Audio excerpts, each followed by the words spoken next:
Okay, the last Ruina batch was pretty fun to make, but it seems like they'll need a bit of tweaking before they're ready to play with. In the meantime, let's get started with our second Standard Fare batch. This time, instead of trying to split things evenly, I'm going to go all in on a few factions that have a lot of resources to draw from. Before I start, I want to shout out Marshall Kylan again, as well as Shrimp Fried, who both contributed a lot of cards to this batch. I'm saying this now because I might forget to directly credit a card or two in this vid. Also, while I'm still putting rarity on most cards, Card Conjurer makes it a little difficult to put set symbols of different rarities onto different cards. So I'm not going to be able to put them on all cards, and because of that, cards like Deca Extraction will need to be reworked. Okay, let's start with what you're probably here for. W Corp is mainly blue and black, with some other colors splashed in when needed. W Corp Station is a land that will give 1 mana of any color, but only once. Then it's colorless until you can recharge it. Rewind is an instant that helps you charge, then returns a creature from your graveyard to your hand. Credit to Marshall Kylan. Cleanup Ripper gets more powerful the more charge counters it has, and charges whenever an opponent's creature dies, and when it gets to attack. Cleanup Crew Reserve flashes in for a big blocker, depending on your most charged permanent, but is pretty useless after that. Cleanup Captain adds a bit of white in, charging all of your creatures and giving creatures first strike or even double strike, depending on their charge count. Another big piece is Warp Operations Manager, who charges as you draw cards. Then, you can spend a ton of charge to copy an artifact or an employee that you cast. That's all for W Corp for now. We'll revisit these guys in both Murder on the Warp Express and in Urban Nightmare. Until then, let's check out the 7 Association. Now that I'm able to do a larger bulk of cards, I figured I'll introduce the Collect Evidence mechanic. Since it's a mechanic introduced in a very unpopular set, I figure I'll keep reminder text for the mechanic in every card. Clean the Scene is enchantment and artifact removal. If you can collect evidence,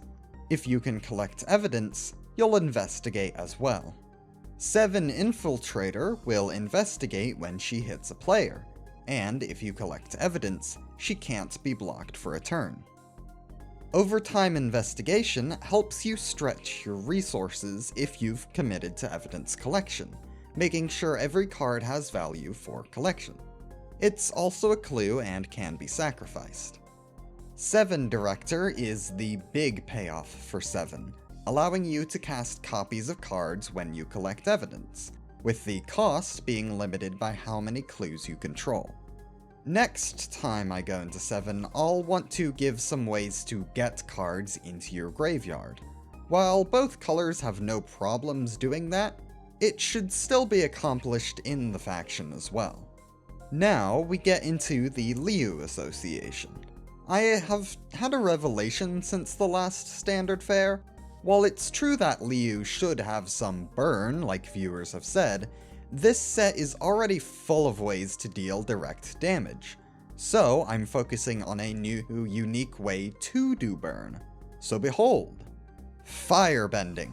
This mechanic from the recent Avatar set works perfect for the Liu, giving temporary mana when attacking, so you can cast all of your burn spells.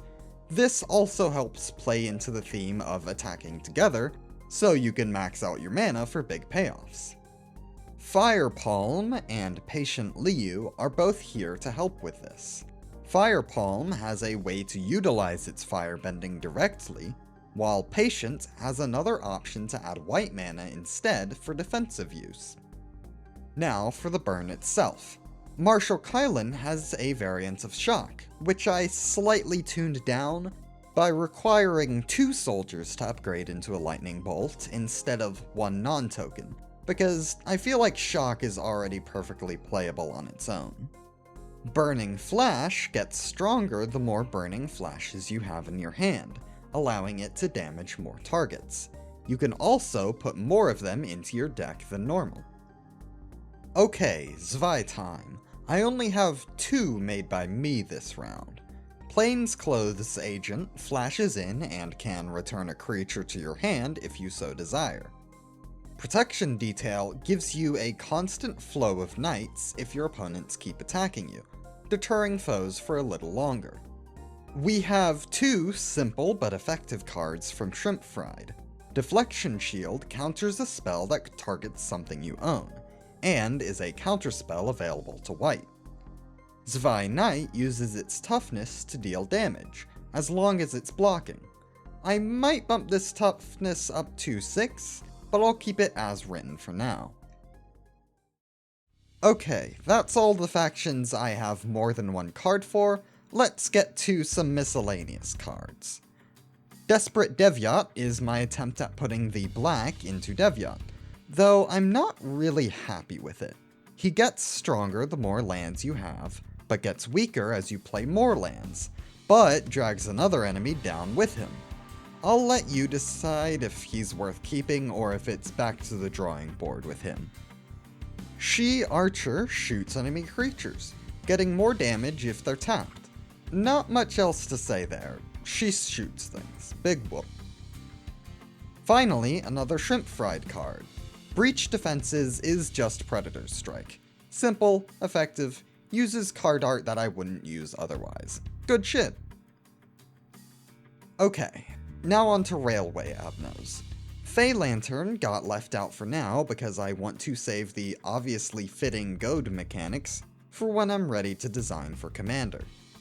Steam Transport Machine I felt would work best with an X cost, so you can do big numbers. He slowly gets bigger over time, and depending on his stats, he's either a safe attacker or a great blocker.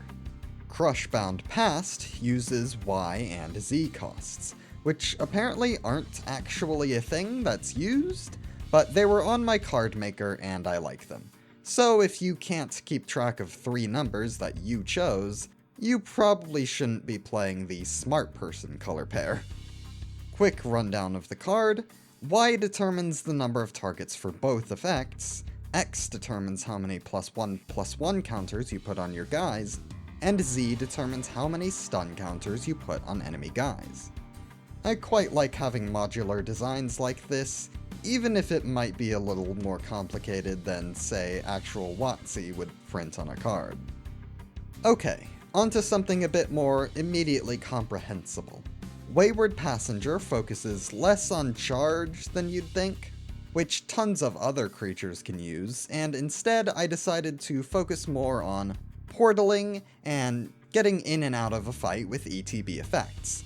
He doubles all of your ETB effects, and anything that enters from exile has haste. Yes, this includes adventures. Dimension Shredder removes a creature from the battlefield until its owner's turn, so you can get rid of a threat, or protects your dude and re-trigger an ETB. With Resonance though, it gets funky, charging your dude on entry and making it fight an enemy creature when it arrives. I made Wayward Passenger legendary, so feel free to have him be your commander. Finally, Sign of Roses creates a bunch of rose tokens of each color that can tap for mana, and it gives creatures a new keyword based on their colors. This makes him our second Wooburg commander so far. Garden of Thorns is a pump spell that can give keyword counter soup if you resonate with it. Okay, and that's all. Felt nice to have a big batch of mostly simple cards this time around.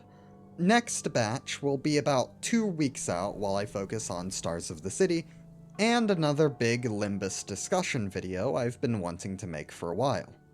Look forward to Leviathan as our Christmas special, and I'll see you all then.